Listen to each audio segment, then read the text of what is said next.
Hi Stampers, welcome to Tuesday's Tips, Techniques, and Trends Made Simple, brought to you by Judy Anderson from judystamps.com.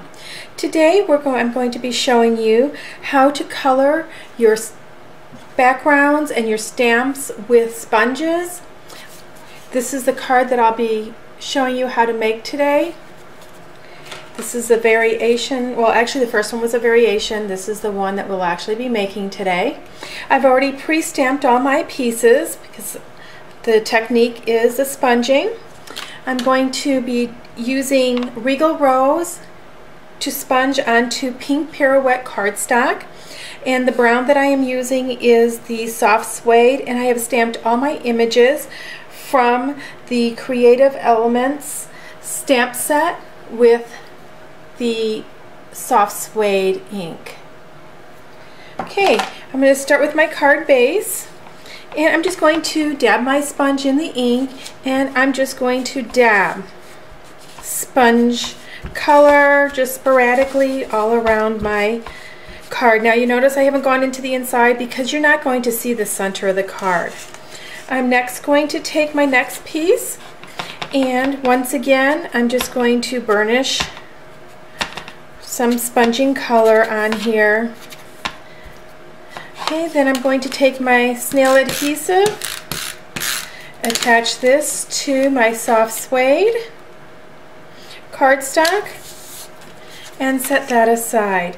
The next layer is another image from the Creative Elements stamp set. It's the floral image, and once again I'm going to ink up the edges.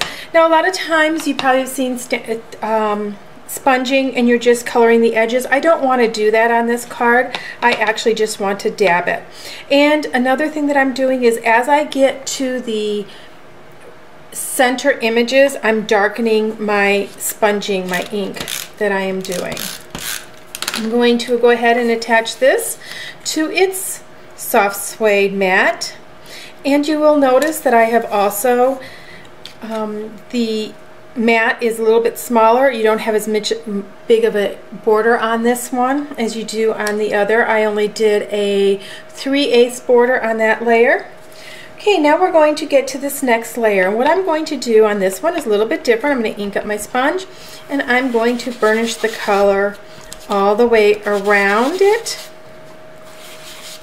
Okay, because what I want to do is I want to make it the Regal Rose color without actually using Regal Rose cardstock, because that is too stark against the images. Now I need to punch a circle in the center of this, and this is another trick I'm teaching you. I'm using a 1 3/4 inch circle punch and a scrap piece of paper. It doesn't matter if something's cut out of it or not. I'm just going to take it in there and I'm going to punch a circle. Now I'm going to take just a little bit of snail adhesive, put it in the center there. Now I'm going to find the center of this mat and put that down. That looks centered enough for me. So now I don't have to guess at where I need to punch that circle at. I'm going to put it in until, oops, because I have to do it straight, until that circle is centered inside. Just holding it there. So I'm going to punch, and voila, your circle's in the center without having to guess. How many times have you punched out a circle out of a piece of cardstock that you need centered and you have to do it again and again? This is a good trick to learn. Now what I'm going to do next is, I've already stamped my butterfly image onto this piece of cardstock, and I just want to color a little bit of color around the butterfly. I don't want to go too far out because I do want to be able to see a little bit of the pink pirouette on the outside. What I'm going to do is take some of my Stampin' Dimensionals, put them around the outside of this little frame that I've made. Now the colors I'm using today, once again, my cardstock is pink pirouette and soft suede. The inks are the Regal Rose and the soft suede. If you'd like to get all the measurements of all my pieces, if you'd like to duplicate this card, you can actually go to my blog, judystamps.com, if you're not already there, and I have posted a post there that coordinates with this with all the measurements so that you can duplicate this card. And if you don't have the pink pirouette, cardstock, the soft suede, or even the Regal Rose ink or your Stampin' Sponges, feel free to visit my online store. You can shop there 24 hours a day. Now I'm going to be removing the protective coating off my Stampin' Dimensionals, and you will notice that as I do this, I use my thumbnail just to lift that up a little bit. It makes it a lot easier to be able to flick off that protective coating. Now this piece of pink Pirouette that I have the butterfly stamped on is a little bit smaller than this piece, and that is so that I can actually be able to center the image, because you know I didn't stamp it centered, and get it to go through. I'm going to add a little bit of snail adhesive on the back of that and attach it to my soft suede layer. Okay, next what I did when I made this card is I layered all my mats on top of one another, and you can put them on however you'd like. I kind of centered mine, but you don't have to.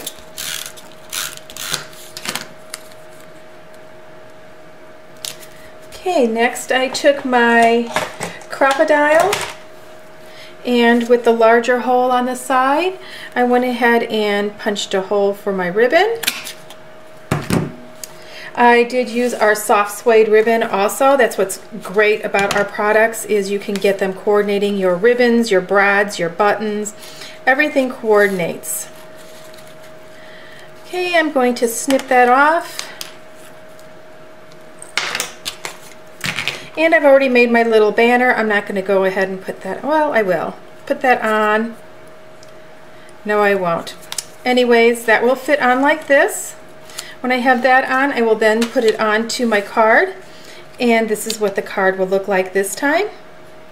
And once again, this is another card that I have made.